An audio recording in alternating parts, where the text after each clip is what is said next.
오늘부터 사흘, 또 다음 주에도 사흘 연휴가 있죠. 대체 공휴일 제도가 확대된 덕분인데요. 하지만 대체 공휴일에 못 쉬는 노동자, 적게 잡아도 455만 명입니다. 근본적인 이유는 5인 미만 사업장만 보호하는 노동법 체계 때문인데 이런 노동법 탓에 현장에선 이를 악용한 건수도 적지 않다고 합니다. 김지숙 기자가 취재했습니다.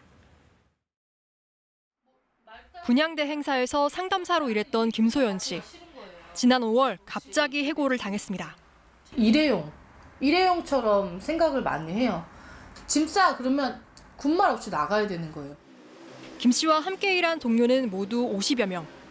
5인 이상이면 부당해고 구제를 받을 수 있는 사업장이지만 이마저도 쉽지 않았습니다.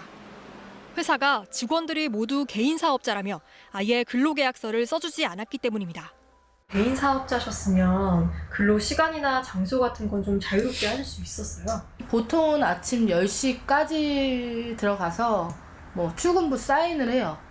퇴근 시간도 저희 마음이 아니에요. 끝나고 나면 항상 업무일지 써야 되잖아요. 근로기준법이 적용되는 5인 이상 사업장 기준을 피하기 위한 꼼수입니다. 노동위원회도 이런 사실을 인정해 김 씨를 노동자로 인정했습니다. 혹시 다른 사례도 들어보셨어요? 5인 미만 쪼개기 사업장? 저하고는 좀 틀린데 호텔이라고는 들었어요. 4호점에서 실장으로 일을 했었습니다. 10시부터 그 다음날 10시까지 24시간 격일제. 이수영 씨도 5달 동안 일했던 호텔에서 해고를 당했습니다. 하루를 쉬게 해달라고 했다가 잘렸습니다. 해고당했습니다.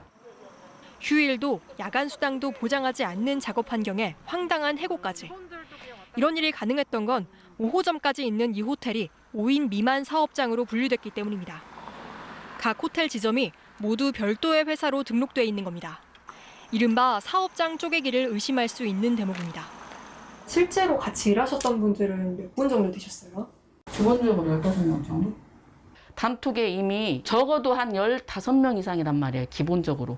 같은 직원이라고 생각이 숙박 대실 상황 카톡에 올리세요 하면은 1호점 숙박 맷, 2호점 숙박 맷. 고용노동청은 이 호텔 대표를 기소 의견으로 검찰에 송치했습니다. 그러나 이런 편법과 꼼수는 끊이지 않고 있습니다. 최근 한 시민단체가 가짜 5인 미만 사업장이라며 노동청에 고발한 기업체만 100곳에 이릅니다.